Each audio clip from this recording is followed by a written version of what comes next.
Terdapat 6 komponen yang memberikan framework pada dental hygiene process of care: assessment, diagnosis, planning, implementation, evaluation, dan documentation. Dalam pelaksanaan dental hygiene process of care tersebut, terkadang klien memiliki variasi kondisi sistemik. Salah satunya adalah penyakit kardiovaskuler. Di Indonesia, jumlah penderita penyakit kardiovaskuler masih sangat tinggi. Kondisi ini tentunya akan meningkatkan kemungkinan kita untuk bertemu dengan klien yang memiliki penyakit kardiovaskuler. Klien dengan penyakit kardiovaskuler memiliki risiko kegawat daruratan pada berbagai tindakan dental, sehingga diperlukan beberapa modifikasi dental hygiene process of care.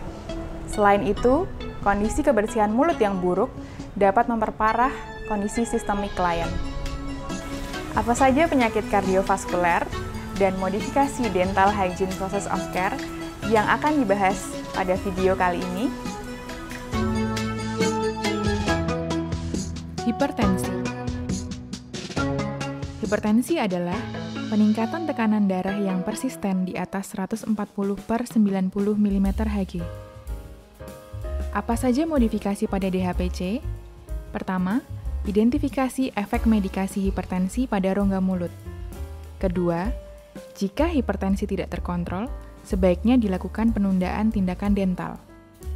Terakhir, strategi pengurangan stres dan kecemasan, serta menghindari vasokonstriktor. Rheumatoid heart disease. Rheumatoid heart disease adalah kerusakan katup jantung sebagai gejala sisa dari demam rematik. Modifikasi DHPC berupa edukasi kesehatan rongga mulut dan pentingnya kontrol rutin. Instruksi perawatan kebersihan rongga mulut di rumah. Infektif endokarditis. Infektif endokarditis adalah infeksi endokardium, katup jantung atau protesa jantung akibat invasi mikroba. Apa saja modifikasi pada DHPC? Identifikasi klien risiko tinggi endokarditis, seperti riwayat penyakit jantung kongenital, dan riwayat pemasangan katup jantung buatan. Dibutuhkan obat kumur antimikroba dan premedikasi antibiotik sebelum tindakan dental. Meminimalkan trauma jaringan. Membantu klien untuk menjaga kesehatan rongga mulut dan mendorong untuk menjadwalkan pemeriksaan gigi rutin. Valvular heart defects. Valvular heart defects merupakan kondisi katup jantung yang tidak berfungsi dengan baik, yang menyebabkan bunyi murmur saat jantung memompa darah. Modifikasi DHPC berupa edukasi mengenai pentingnya kontrol biofilm. Jika katup yang rusak diganti dengan katup prostetik, dibutuhkan antibiotik profilaksis sebelum perawatan dental.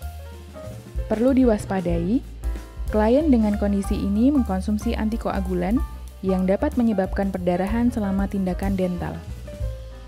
Coronary heart disease.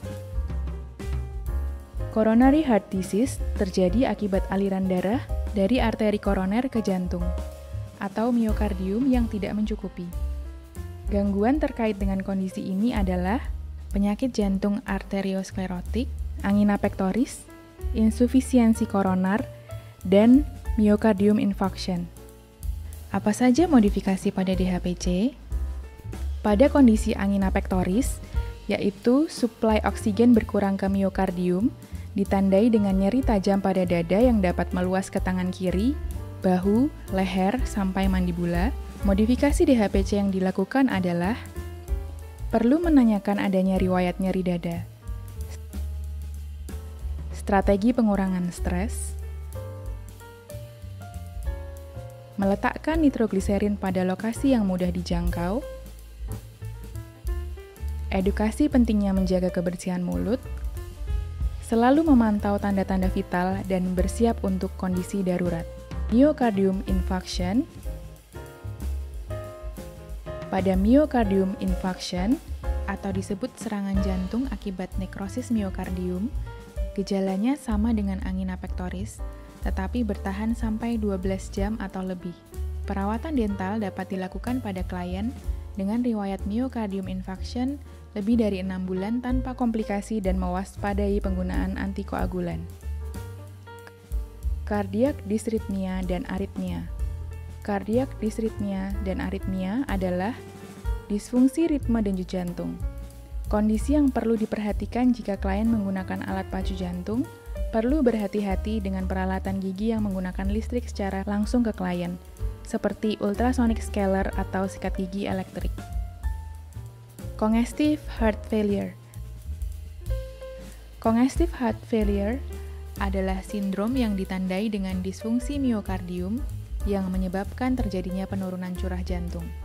Lama-kelamaan, hal ini dapat menyebabkan takikardi, pelebaran ventrikel, dan pembesaran otot jantung.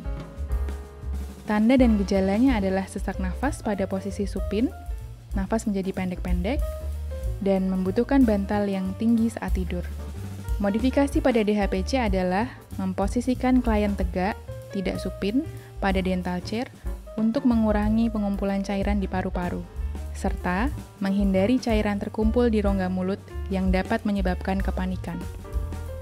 Intervensi guna menjaga kebersihan rongga mulut pada klien harus didasarkan oleh kebutuhan individu. Kesehatan oral yang optimal dapat memberikan kontribusi pada kesehatan sistemik dan dapat meningkatkan kualitas hidup seseorang.